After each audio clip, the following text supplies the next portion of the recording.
My enigmatic roommate.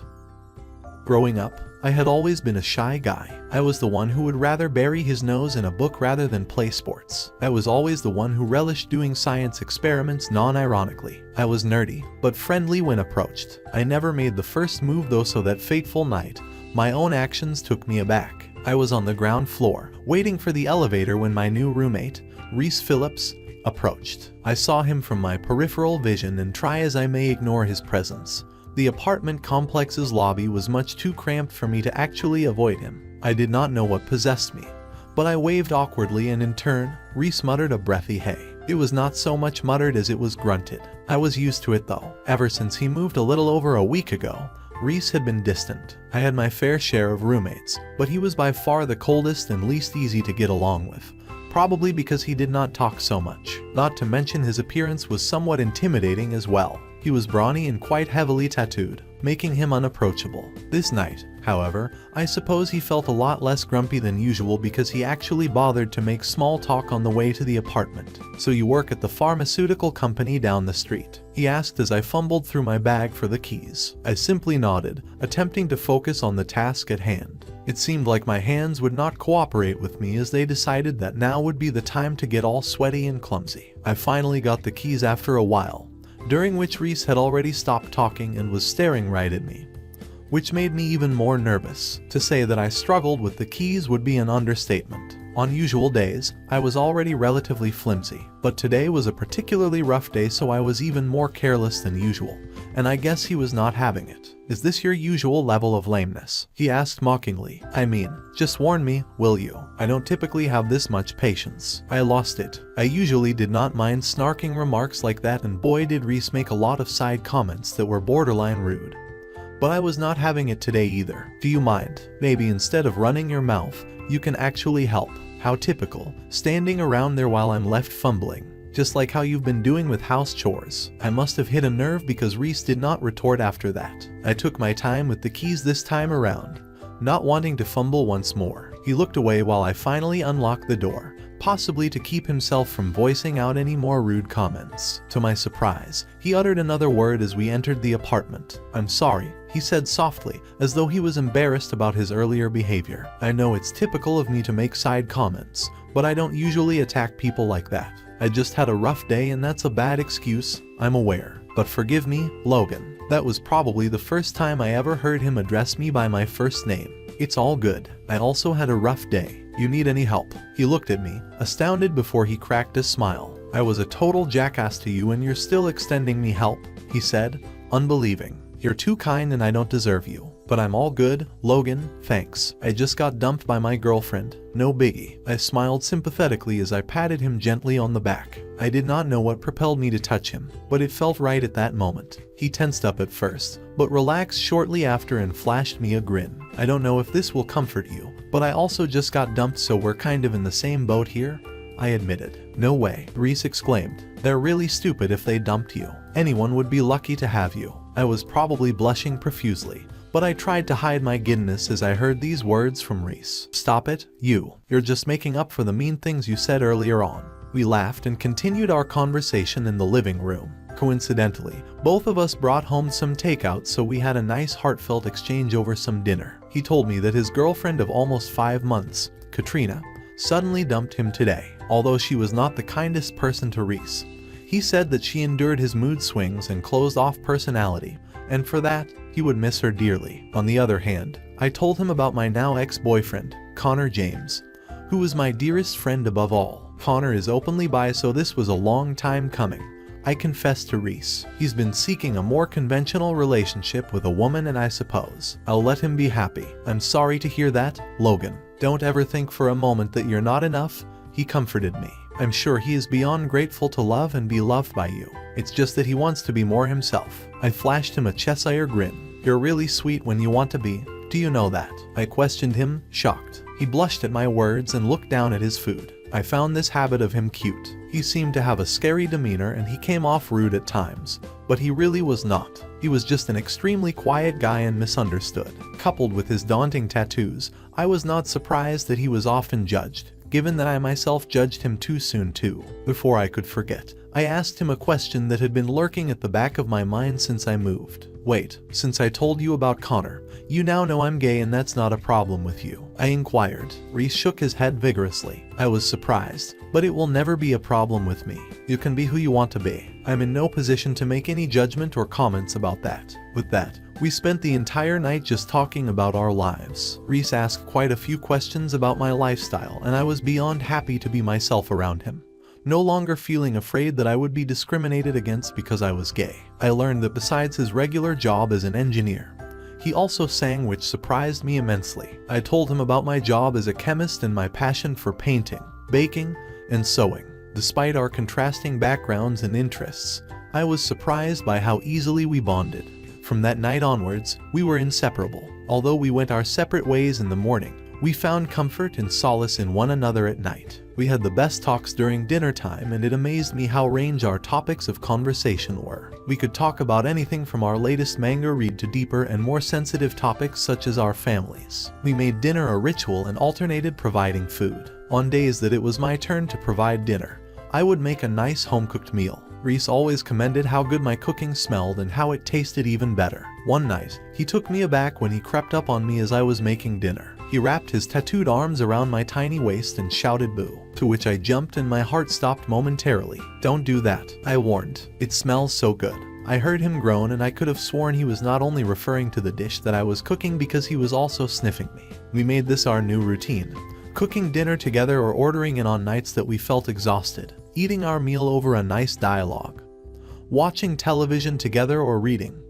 and more recently, cuddling up with one another. I found myself swiftly relishing Reece's company and would find comfort in his arms. Don't be nervous. Scoot closer, he whispered. With a little hesitation, I would cuddle up next to him and soon would be wrapped in his muscular and tattooed arm. I would then snuggle up against his neck, taking in his manly scent. Sometimes, he would even stroke my hair until I fell asleep. This happened a few days ago, and he had to gently wake me up by stroking my arm as he desperately needed to go to the toilet. Hate to wake you up, but I've been holding this in for like an hour. He laughed. I blushed furiously and made room for him to get up and pee.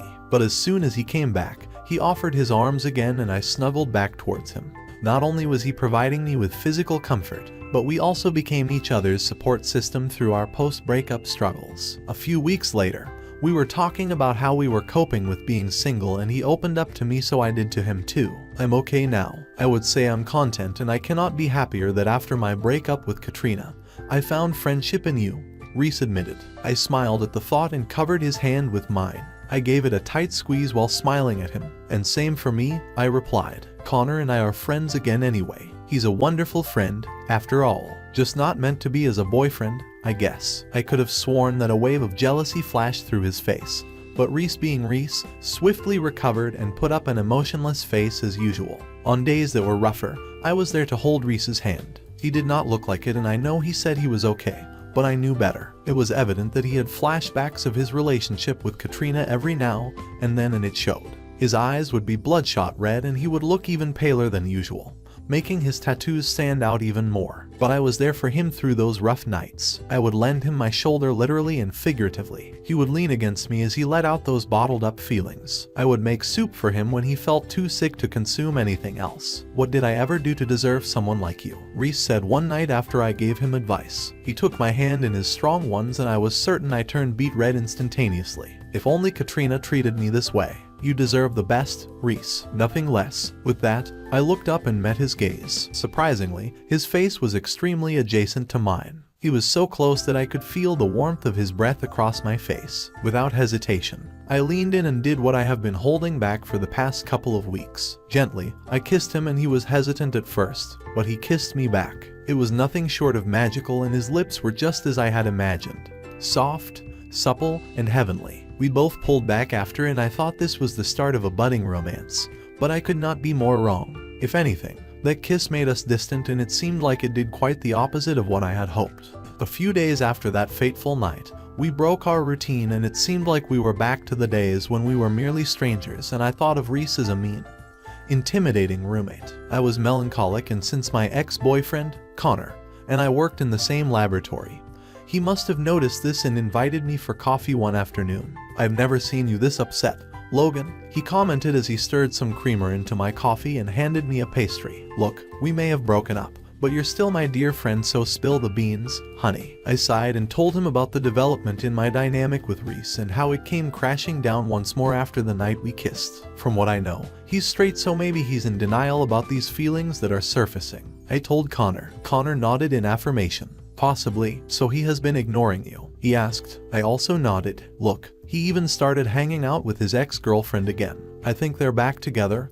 I stated, dejected. I then showed him Reece's latest Instagram story, which shattered my heart. It was him and Katrina, cuddled up.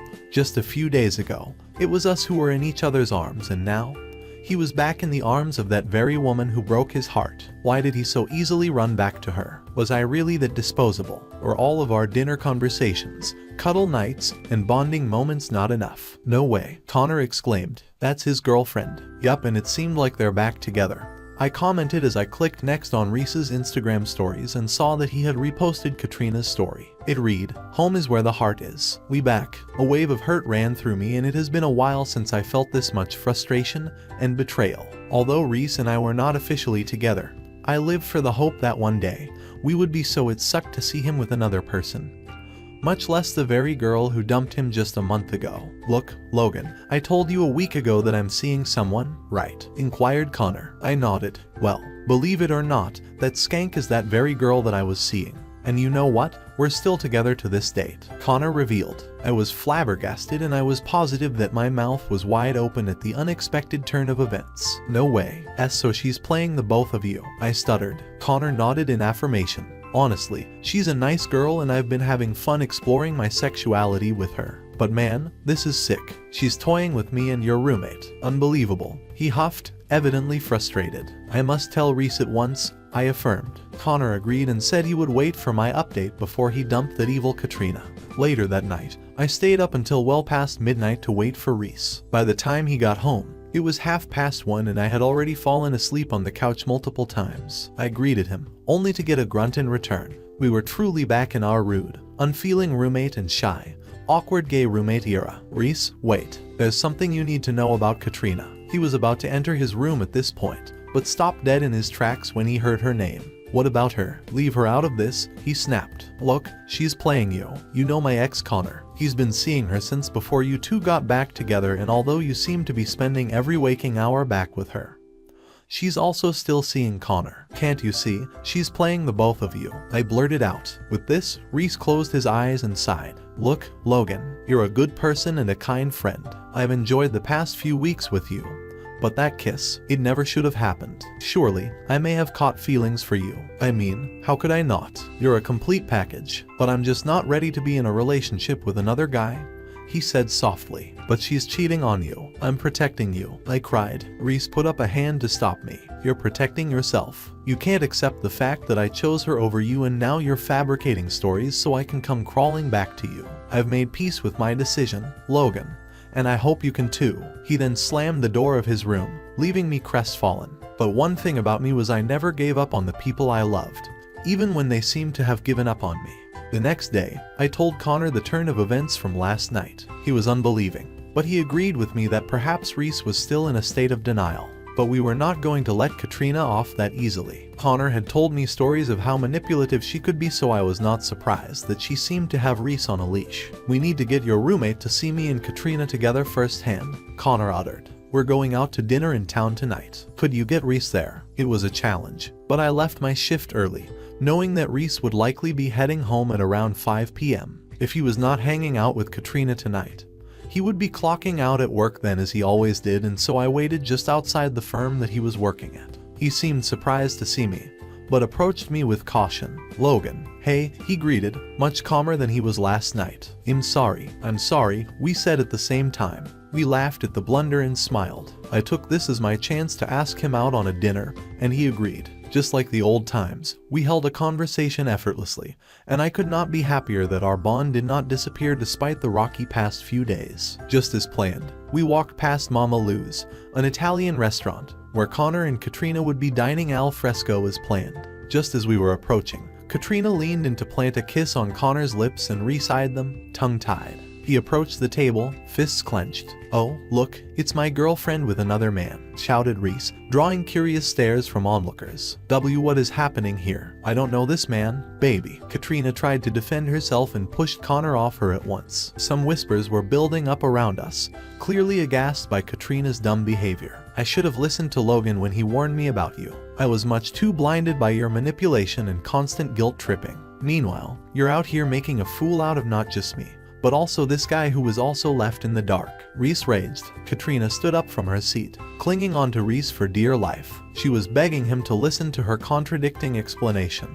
But Reece turned a blind ear. "Get away from me and never contact me ever again," Reece said sternly. Katrina started bawling, begging either man to take her back and apologizing profusely. But Connor was not having it either, and just as Reece had done, he shook Katrina off him. "Get away from me and all of my friends. You've done enough damage, you sick woman," Connor berated her. With that, the three of us left her. She was on the ground now, a weeping mess and utterly ashamed by the large crowd who was witnessing her downfall. I then suggested that the three of us wind down in a nearby coffee shop where Connor and Reece got properly acquainted. "I'm so sorry, Logan, for not believing in you at first," Reece apologized. "I should have known better. I was running away from my feelings from you, and that meant I was deceiving myself into thinking I still loved Katrina. But I don't. Not anymore. Not from the moment you and I clicked. It's been you, and I was too much of a coward to confront my feelings. But I'm done running away now. It's okay," I said softly, taking his hand in mine and feeling the warmth of his large hands again after weeks. "I always knew you'd find your way back home.